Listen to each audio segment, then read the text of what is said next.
welcome back to my channel. It's Saturday the 25th of October 2025. Kicking off as normal with what's for the basket. This week I have two things. The first one is pearl onions in balsamic vinegar from Medina. This we saw new in Aldi yesterday at £1.39 and I absolutely love pearl onions. Usually get mine in Tesco, but these are about the same price as Tesco. They're like the tiny part from the middle of a silver skin onion, if you know what I mean. They're lovely. Now the second thing for the basket are these. We found these in, is it Poundland, Joe? Yeah. Yeah, Poundland in town. When we were looking for little pots to divide a big pot of blueberries into. Now they click together and you have two pots. Then they each have a top.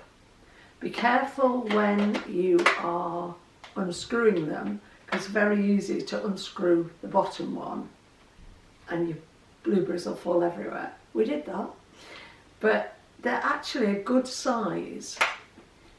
Joe would put like 150 grams of blueberries on his, he eats them on his way to the gym or whatever, but they're just perfect, aren't they, Joe? Yeah, they're really solid, they're decent quality, and for the pair, they're £2. So we've got some that we use, we've got two sets that we use, and I got one for the basket. Really quite impressed with those, to say they're from Poundland for a couple of quid. Right, looking at a question, a slimming wool type question for this week. I've been watching a lot of old videos from people who don't even vlog anymore, but I wish they would. The specific one I was watching was Lynn Rich. Good morning, Lynn. I know you'll be watching at some point. Lynn used to vlog back in the day when we were both Target members. I'm looking at probably 2016, and I think this video, this Q&A video, was August of 2016. Now, Lynn's not vlogging at the moment, but don't waste the experience from people who were vlogging some years ago, because it's all so relevant. I love to go back and try and find some of the people I used to watch from years ago, some of the people who really, really motivated me. I need ongoing motivation, and I love to learn from other people's experiences. I'm not so hot on what other people eat, because I think that is a very personal taste. But experiences often are things that we've done, said, thought, felt, and then we can listen to what other people have done, said, thought or felt and relate to it. And back in the day, I got so much help and motivation from people like Lynn Rich, from Leanne Rivet, from people, I just can't tell you how much relevance and experience they brought into my life. And I ask both of these ladies to come back, please, because you've got so much to share. Lynn went on to become a Slimming World consultant, and she vlogged around that, which was interesting. But she was doing a Q&A back in August 2016, and her first question was, what are you going to do about your loose skin? Or the first question she was asked was, what are you going to do about your loose skin? And I think for a lot of us that is really, really relevant, especially when you've had a sizable weight loss. Now I'm currently, 11.5 stone down from where I was at my highest. And when you've been in the situation I've been in over many years, where you've gone up, down, you maybe go up a few pounds and then check yourself and come down. You maybe go up a few stones and then check yourself and come down. But my continually doing that has left me a bit like a deflated balloon in places. Not all of my body, but some of my body. And what am I going to do about it? Well, the first thing I'm going to do is I'm not going to stress about it, because it's a fact of life. And I don't want to beat myself up because I caused this. Just chalk it up to experience, Jane. Try not to go back up again, Jane. But don't beat yourself up about things you can't change. But in effect, do little bits of things that can help you. I've heard Lisa say about wearing, different garments or sleeves and things like that. I've never felt like that, never felt like the need to do that, because I hate to feel restricted. I mean, my mum is always shocked by my underwear, because she'll say, how can anybody wear underwear that small? I just can't bear anything that grabs me, squeezes me, holds me, whatever.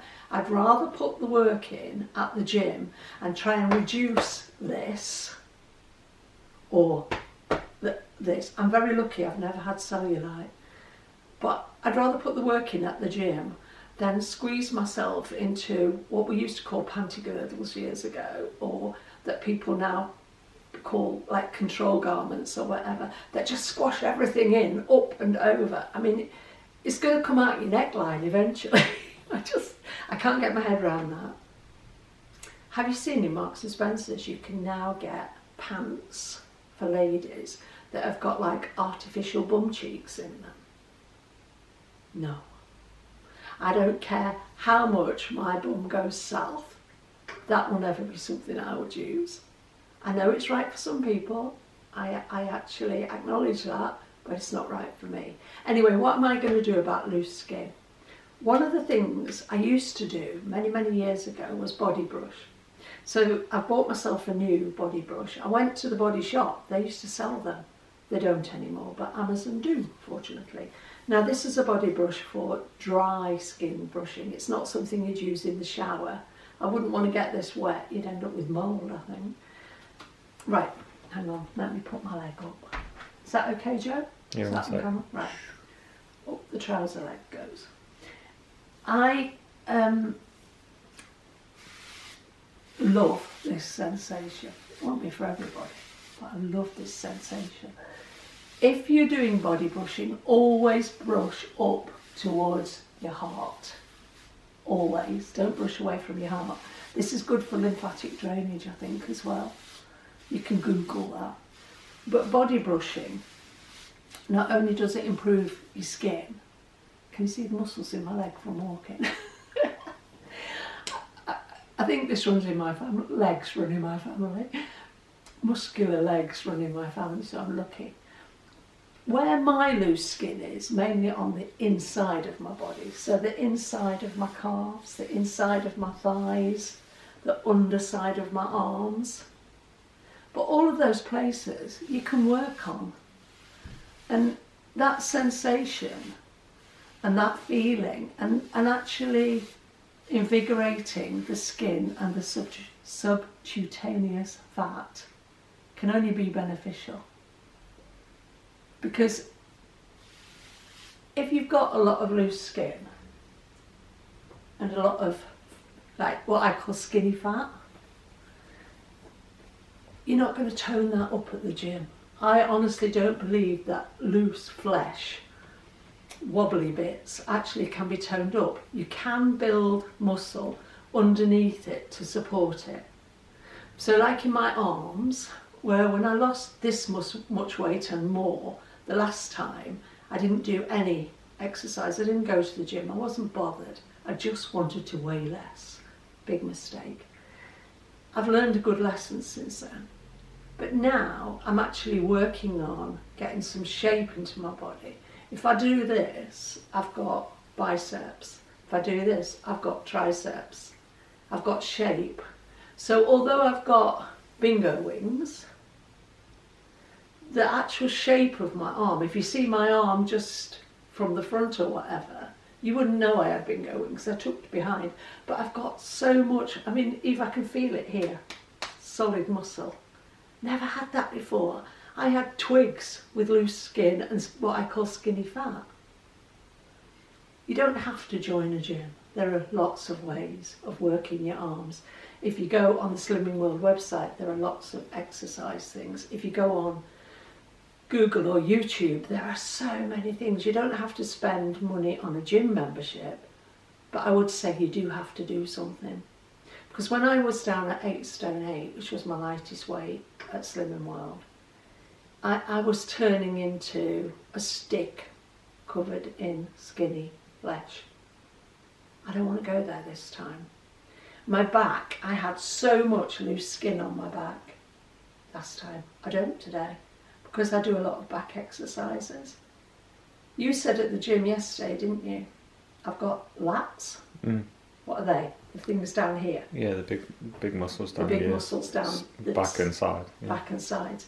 I haven't got any loose skin on my back this time. Yes, I've got some on my belly and all the other places we girls get it. But even the insides of my thighs, because I walk a lot, they're changing. I just keep walking. It's like Dory says, isn't she? Finding Nemo, is it Dory who says, just keep swimming, just keep swimming? Well, my mantra is just keep walking, Jane, just keep walking. And it's paying off. And I absolutely love being out in the fresh air. And it's making a difference. I got back into a pair of jeans this week, the only pair I own now. I used to have 16 pairs when I was thin. I've got one pair that I kept from Wallace. And they're quite tight fitting, but I got back into them this week thinking I could actually go out in these. I've been back in them for about a month thinking, yeah, I'm in.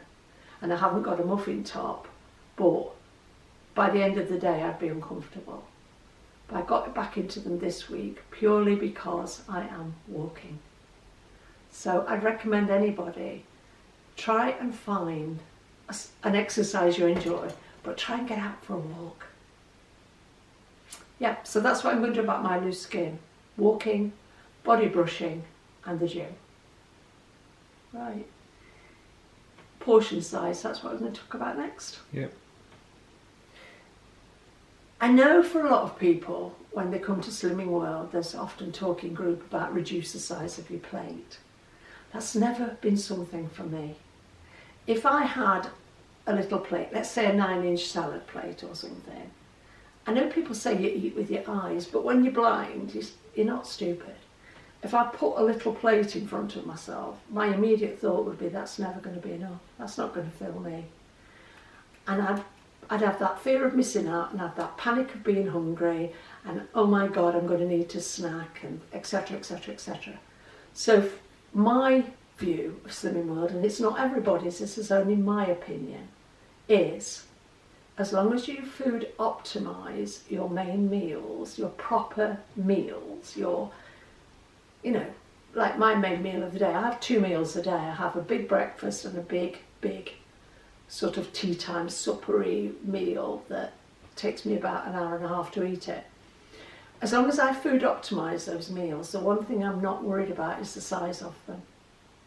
So a food optimised evening meal for me would be 250 grams of rice or pasta cooked, 250-ish grams of chicken, and then probably 500, 700 grams of vegetables, salads, etc., pickles. My whole meal would weigh probably 1.5 kilos. But most of that food, or the majority of that food, or at least 50% of that food, is low density calories. It's speed food. So I don't care how big my meal is. It doesn't matter. The key is it's food optimised. So I don't have a tiny little chicken breast, Slimming World chips and a few peas, or a tiny portion of salad. Because I'd look at that and think that wouldn't fill a kid. I'm not on a diet. I can eat as much as I want of the right food. And the key is always to food optimise. Now, some people would say, oh, no, you keep eating a lot, you're going to keep your appetite big and blah, blah. That hasn't been the case for me. As long as I eat big, as long as I go large with the right foods, I have no food noise, I have no cravings, because my GLP-1s are working and I don't take those what's the word? Exogenously. Yeah. I've got GLP-1 hormones in my body like everybody else. And one of my biggest points about taking Manjaro is, if they would only test your GLP-1 levels before you started taking it exogenously, you might actually have enough and just learn how to use them. You take it exogenously, it's like if somebody needs to take testosterone or other hormones exogenously. Eventually they take over from your own, and you can end up in a worse position when you come off them than you were when you went on them. And GLP-1 is treated like something magical, something we should be taking. You've actually already got it. It's like a satisfaction hormone in your body.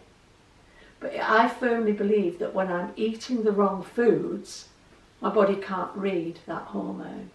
Now I'm eating the right food and plenty of it, my body's in tune with my GLP-1 hormones and I am satisfied. So I never crave all the crap I used to live on. I never ate most of the stuff I eat today.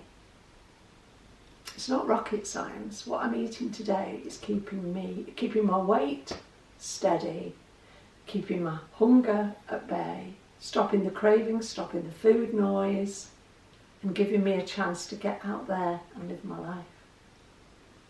So, yeah. What was the other question under that session? Do we have to food optimise every meal and snack? Yeah, do we have to food optimise every meal and snack? No, we don't. This is my breakfast for when I finish videoing. It's 400 grams of soya Greek yogurt mixed with 50 grams of high bran, which is the Asda all bran equivalent. This weighs 450 grams, which is 3 grams short of 1 pound. When people have a little bit of fruit and a little bit of yogurt for their breakfast, well, I couldn't do that. It would kick off my sugar thing at first thing in the morning. I'm not good at fruit with yogurt. It doesn't satisfy me. This satisfies me. So I can eat this probably in half an hour's time. Might not eat again for 6-7 hours because I'm satisfied. But I don't have to add fruit to food optimise this, because that would be, for me, yuck. I don't like fruit and yogurt. This is a B choice in here. The example that Slimming World use in their book is beans on toast. If you have beans on toast and use the toast as your B choice, you do not, and I repeat, do not have to stick some salad on the side and make it disgusting. You can have beans on toast as a Slimming World meal and enjoy it. So many times, you know, I mean, if I was having beans on toast, the old me, when I ate eggs, would have probably put a couple of poached eggs on top for more protein. But I don't think I would ever have put salad on the side and thought that makes that meal something magical. You can take it too far, not with the food optimising part, but with the speed thing. You know, so many people throw a load of spinach on, which is fine if you like spinach. I can't cope with the oxalates. But if you're only doing it because you think that speed is going to make you lose weight faster, you're looking at it the wrong way. Even though it's only spinach, you may have added 5 or 10 calories. Without the spinach, you might enjoy the meal a lot more. That spinach is not going to magically make that beans on toast into a more satisfying, more weight loss type meal. The point of speed food is that it should be 1/3 of a whole meal, where you're having your protein, your free foods, your speed food, and making a dinner or a big meal of it. If you want beans on toast for your lunch and your bread is your B choice, you do not have to add speed. If you just enjoy good old-fashioned beans on toast, enjoy it. So for that, my breakfast, my B choice is the high bran.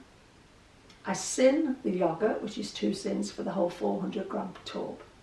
And that is a perfectly adequate, perfectly acceptable Slimming World breakfast. What else was on there? Target weight. So that was all I was talking about to do with food, yeah? Yeah. Right, target weight. I've been thinking lately about where do I want to go this time. Now, a lot of where I want to go is going to be determined by what I can achieve at the gym, because I'm not sure how my body will weigh when I've got more muscle and less, like, wobbly bits, shall we say. I've got to go with the flow. At the moment, I'm food optimising. I am not dieting. I am not restricting. I eat really, really well. I don't eat junk. And it's working for me. But I decided this week, I watched an old video of my own talking about old videos, vlog 84, and I think it's called My Lowest Weight in 50 Years. That was from probably 2016 again. If anybody's interested in watching it, just look on my channel for vlog 84. I lost £1 that week and I hit 9 stone 1.5 pounds. And my consultant said, let me just check where you are, you know, with the Slimming World chart, weight chart. And so she looked on the internet, on the website, and it said the acceptable weight for somebody of my height, and I'm 5'2", the acceptable weight for somebody of my height is 7 stone 4 to 9 stone 11. That's for a healthy BMI. Now, if you take the fact that when I was down at 9 stone 1.5 at that point, take into account at that point I was probably 58, 59 years old. If I'd been a 17 or 18 year old joining Slimming World, and you've only got to have £7 to lose, if a 17-year-old had come in at 8 stone 2, which would have given them over £7 to lose, then 7 stone 4 is an acceptable weight for a teenager. It's not an acceptable weight for a woman of my age, in my opinion. But looking at a healthy BMI for me, the top end of the BMI, the 25 of the BMI, is about 9 stone 11. Where I am at the moment, I think I've got a BMI of about 27.5, which still has me in the overweight category. I know a lot of people who watch me and watch others don't believe in the BMI. I do. So it's personal choice. But I said in that video, my lowest weight in 50 years, I think I weighed more than that when I started secondary school aged 11. And I was already 5'2" then. But it was an interesting thing to note to help me choose where I'm going from here. Wherever I'm going from here, I'm going slowly. I have no desire to drop a lot of weight every week. We sit in group and we'll get lovely consultants say things like, who wants to lose £2 this week? Who wants to lose £3 this week?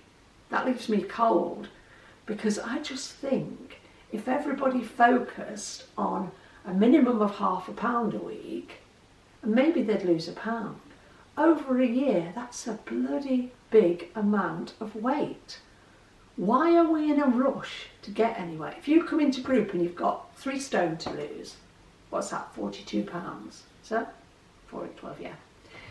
Why do you want to lose it in 3 months? Why do you need to lose it in 3 months? Because I'm of the opinion that you've got to take your time to learn how you lost it and how you're going to keep it off. Because the losing of it, the motivation of dropping weight when you get on the scales is there. But once you hit target, there's no motivation. There's absolutely no thrill every week. You might get on the scales, you'll be up this week. You get on the scales next week, you might be down £0.5. You get on the scales the following week, you'll be up £1. Then you come down £1. But there's no motivation, because you've got to learn to accept the ups with the downs and the maintains. Now, I don't know anybody who can maintain every week. Some people are pretty close to it. Some people have got this plan and they live it. I'm thinking Doris Downey, she's such an inspiration. You're amazing, Doris. but it's not easy. You've got to be consistent, you've got to be disciplined. So, yeah, target. There's a couple of headers under that, Joe. Yeah, can we go again later? Can you go again later? So we come into group and they ask us to set a personal target. And you might say, right, I'm coming into group at 15 stone 6 like I did. I'm going to set a personal target of, well, I didn't, but say 12 stone. If you want to get to that 12 stone and try maintaining it, see how you feel, see if you can manage it, but you still find that you're losing a little bit. Yes, you can go again later. You can wait 3 months, 6 months, a year, and you can say, right, I want to drop my personal target to 11.5 stone or 11 stone. As long as you drop it by £7 from your first target, you can keep doing that. I did that when I was at Target the first time. I think my first target was like 10 stone 10. Then I dropped it to 9 stone 9. And you can do that. It's not set in stone. You just have to start paying again and go with it. Make a choice, but don't make it today and set it in stone. Don't say, I want to be 10 stone, 11 stone, 12 stone, whatever, dependent on your height and whether you're male or female or whatever. Make a choice and work towards that if that motivates you, but then let it go. Try dwelling in that place. And if that's comfortable, keep your target there, stay there. If it's not, drop your target by half a stone. Some of us haven't had smaller bodies for many, many decades. We don't know what we'll feel like when we get there.